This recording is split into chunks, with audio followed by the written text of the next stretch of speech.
TV buyers don't understand why they should buy digital, because digital is really hasn't been offered to them in a way they understand.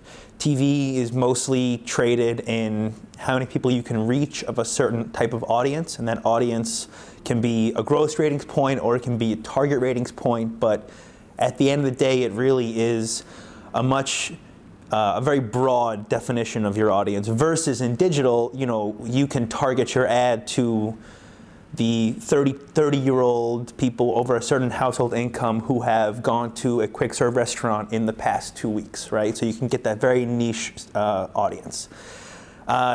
There's also a real problem with reach in online video that TV buyers don't understand and consequently don't care about. So if you, someone told me an anecdote a few weeks ago that they were presenting to a CMO of a large marketer, and they were explaining how great they could target if they spent this money on online video instead of TV, how they could be so much more efficient. And the CMO said, "Great, I'd like to spend $1 million right now and get these people." And they said, "Well, we can't do that because there just isn't enough reach."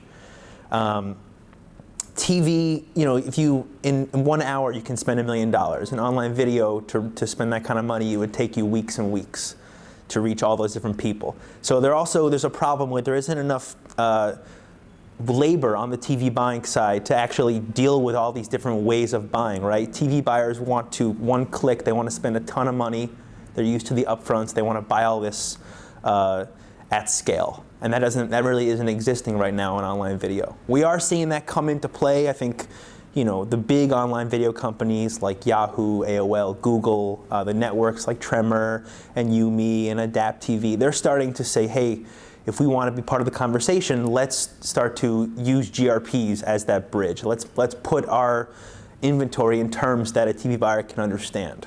But that's a really hard, it's still a big roadblock, right? Because the average TV buyer is someone who, they don't look at post-campaign data, right? They just want to validate that they reach the right audience. They don't really care what happens after that ad is shown.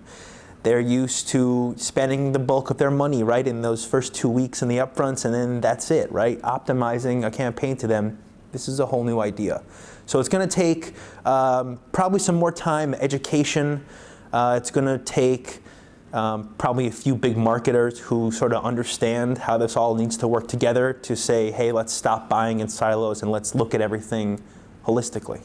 A lot of my people that I talk to who are TV advertisers, they get really excited when they see things like NBC's new partnership with Facebook and Twitter for the Olympics. They get really excited around the upfronts when the networks start to use their online video impressions for make goods.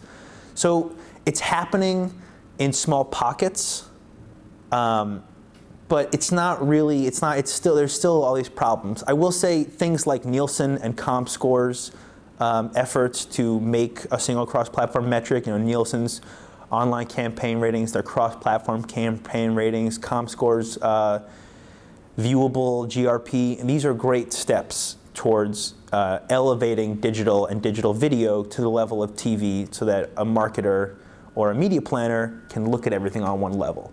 But it's going to take adoption of those metrics, right? And then within that is which metrics do you look at, right? Which, no two data sets are the same. So Nielsen is the currency of TV, ComScore is the currency of online. What will be the currency of cross-platform, if you want to buy one big thing?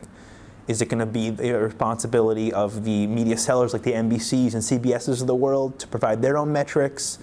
So we don't really know. But, like I said, great steps being made by the measurement companies and the ad sellers.